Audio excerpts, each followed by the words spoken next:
What's good, YouTubers and YouTubettes? This is JBsports back again with another one. Former 8th Division World Champion and surefire Hall of Fame boxer and Senator of the Philippines, Manny Pacquiao, has decided to hang up his gloves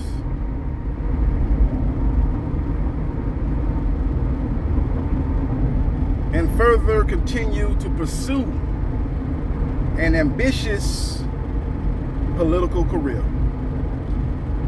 Now, yesterday, news came out that Manny Pacquiao had decided to run for president of the Philippines. And that pretty much set the stage for what was going to come today, and that is the Filipino icon announcing his retirement from the sport of boxing. Now, a lot of people were speculating that even though he did announce that he was running for the president of the Philippines, that the election would take place in May of 2022. Therefore, it will afford him an opportunity to still have one more fight before hanging up his boxing gloves. That's not going to be the case. He wants to concentrate fully on becoming the president of the Philippines. Now, they got a guy there that's running the country right now. Been a lot of scandal going on under his regime, a lot of oppression going on under his regime. And I think Manny Pacquiao think he's in a better position to serve his people, as he's one of the most generous, not only athletes, but generous people in the world today. Now, I'm not going to get all into his political situation. I'm just going to talk about his boxing career. We're going to talk about Manny the boxer. And he had a great ride, great career. But it's over. And he did what other fighters don't do. Now, hope, he might come back. You never know with these fighters. They say they retired, and in a couple of years, they'll try to come back. I believe Manny Pacquiao has a high calling. I believe he is no longer going to ever grace the square circle again for a real professional fight. Now, who says he might not want to get involved with these exhibitions? Or maybe he come back and fight a YouTuber, if he can make a real big check off of that opportunity. Maybe he will do that, but I don't think he's going to do that. I think, looking at who he fought last, that being Jordanis Ugas, he wanted to go out fighting the best of the best. I don't think he wants to tarnish his legacy fighting YouTubers or fighting former athletes from another sports or fighting another guy that's been out the ring for 10, 15 years in a senior citizen type of matchup. I don't think he wants to be involved in those type of matches. I think he sees himself as a high calling, and he wants to help his people of the Philippines. Now, when you look at his career, man, he first came up on my radar, man. He fought on the undercard of, I don't know if it was an Oscar De La Hoya pay-per-view or a Mike Tyson pay-per-view. I can't remember. It was one of those two. Or maybe a Roy Jones pay-per-view, but I believe it was either Mike Tyson pay-per-view or Oscar De La Hoya pay-per-view. He fought on an undercard. That's when this guy first got my attention, man. He fought on an undercard that fight.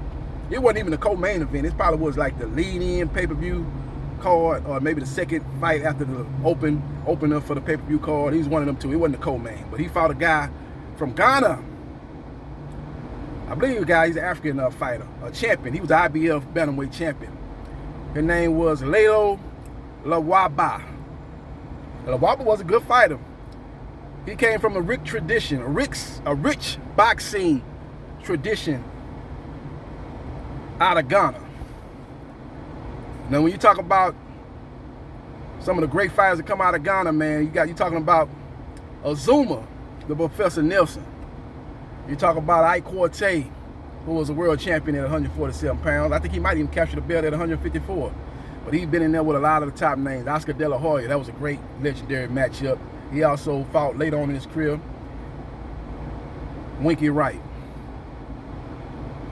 He's been in there with a lot of those guys. And you got a guy that's fighting right now that's trying to make a name of himself. He's a former world champion. That is Richard Comey. Those are the type of fighters that came from Ghana.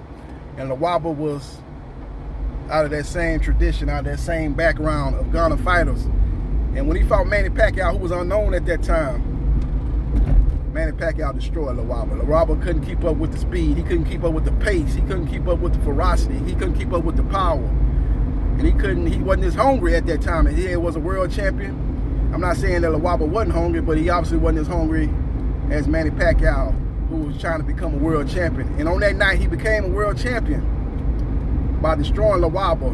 And he was a big underdog going into that fight. Nobody thought he had a chance. I had never seen a guy fight, but I seen Lawaba fight, and I was thinking that was another opponent for Lawaba to look good against. He'll take care of Manny Pacquiao and move on to a fight on one of the other champions in the bantamweight division. That was supposed to be the plan, but those plans got derailed, and they got derailed in dramatic fashion as Manny Pacquiao absolutely took Lawaba behind the woodshed and destroyed him. He brought his hat to Lawaba and put him and dismounted him in devastating fashion. And when you look at that fight between him and Erik Morales, they did a trilogy. The first fight, Morales was able to outbox him. He busted up and bloodied Manny Pacquiao. A lot of people thought Pacquiao got exposed in that fight. That Pacquiao style of fight wouldn't last long in the sport of boxing when he get in there with the technical and experienced fighter of the caliber of Erik Morales. But he fought him in the rematch and absolutely destroyed Erik Morales. Then it was 1-1. They went into a trilogy. A lot of people was like, okay, third fight, Morales might make some adjustments. But Morales was at that point, in my opinion, was not the same Morales as he was in the first fight or even the second fight. I thought he was shot one at that time. And I thought Manny Pacquiao would get him up out of there, but not as early as he did. He knocked him out, I think, in the side 3 rounds. He destroyed Erik Morales in that third fight. As Erik Morales looked to his corner and shook his head and said, I can't beat this guy. He's just too good at this point in time. You look at Manny Pacquiao, I think when he was at his best, the Miguel Cotto fight. That was vintage Manny Pacquiao. He destroyed, you got to understand, that was a prime Cotto. That was a Cotto who had just got through beating, I believe, wasn't he just got through beating Sugar Shane Mosley. You know, that was pre-Antonio Margarita. You know, Cotto had been in there with some solid names, man. Been in there with some good names, beat some good fighters. And Manny Pacquiao destroyed him in a fight that was very competitive. Ebbs and flows in that fight. Early on, Pacquiao did his thing, but toward the middle part of the fight, Cotto came on. You see, like Cotto was gaining a lot of momentum, but then Manny Pacquiao seemed like he took his game to another level. It's like he was in third gear. He said, okay, I'm finna go to fourth and fifth gear, and I'm gonna see if you can hang when I go to the fifth gear. And Cotto could not match him when he took his fight. He took his game to another level. As he turned up that heat, came with more speed, came with more combinations, came with more power, and put his foot on the gas and end up stopping Miguel Cotto late in that fight. That's the Manny Pacquiao that I believe if he would have fought Mayweather, that would have been a true 50-50 fight. But due to the blood and urine testing that Mayweather wanted Pacquiao to be part of if they was going to fight, that fight did not come to fruition when both guys were on top of their game. They fought years later, and Mayweather beat him in a very easy decision win for Mayweather, as he was able to jab and keep Manny Pacquiao at bay. When Manny Pacquiao threw his punches, Mayweather was able to cover up and stifle his offense, and Mayweather was able to hit him with just enough shots to get Manny Pacquiao's respect, as Manny Pacquiao usually come forward ferocious, applying a lot of pressure style of fighting, was negated by the precision and the accuracy and the timing and the counter punching and the defense of Floyd Mayweather Jr. But he wasn't done there. He was able to come back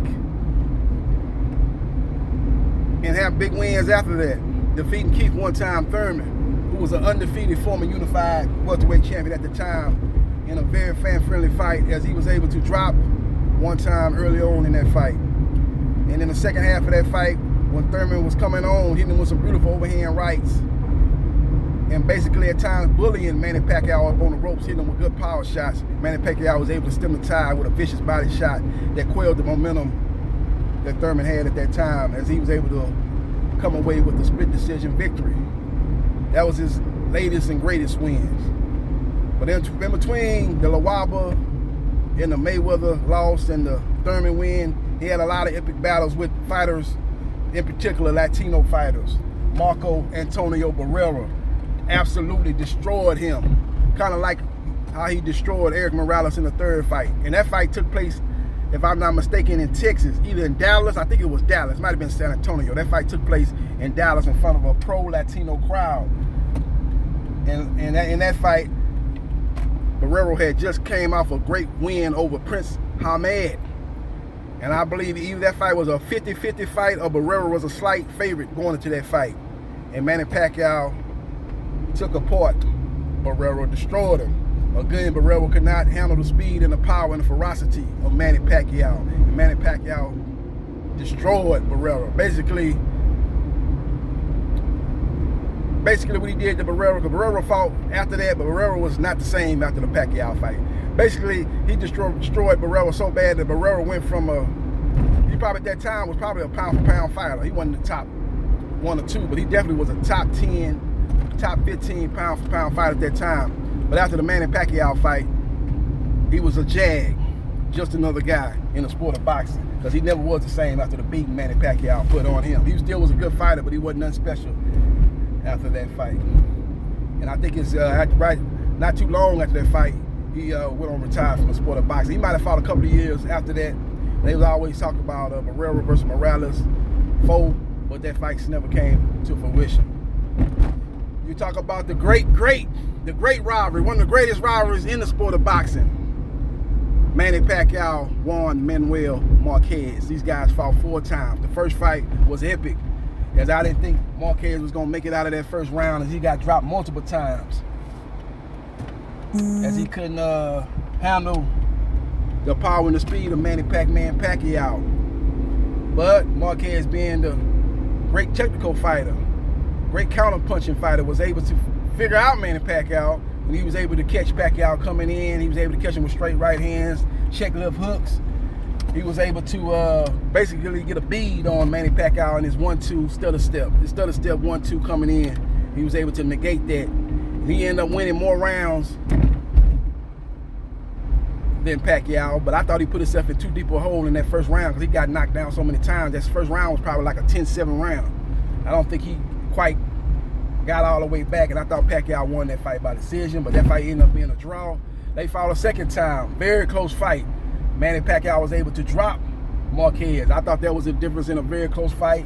Had no problem with him getting a close decision. I think it was a split decision. Both fights, Marquez vehemently thought that he won the fight, didn't want to accept that, and he basically stalked Manny Pacquiao after that second fight. Basically wanted to fight him. He took interim fights in between, but he always had his mind on fighting Manny Pacquiao once again.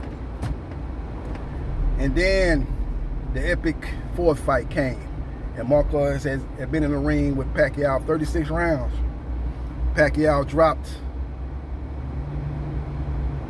Marquez dropped Pacquiao with overhand right. Pacquiao seemed like he was badly hurt, but Pacquiao got back to his feet and showed his warrior heart, came back, got back into the fight by dropping Marquez. And at that point started taking over the fight. I thought it was just a matter of time before he was going to stop Marquez. But Marquez, being in the ring with Pacquiao, and had fought 36 rounds with Pacquiao previously, finally was able to land that money punch, that right hand off a counter, when Pacquiao came in with the stutter 1-2 and put Pacquiao to sleep like he gave him some NyQuil. But Pacquiao was able to bounce back with that win, get victories over Timothy Bradley in the second and third fight. He was able to, after losing a very controversial first fight. A lot of people thought he won that fight. I had that fight a draw. But if anybody deserved to win that fight, I thought it was definitely Manny Pacquiao.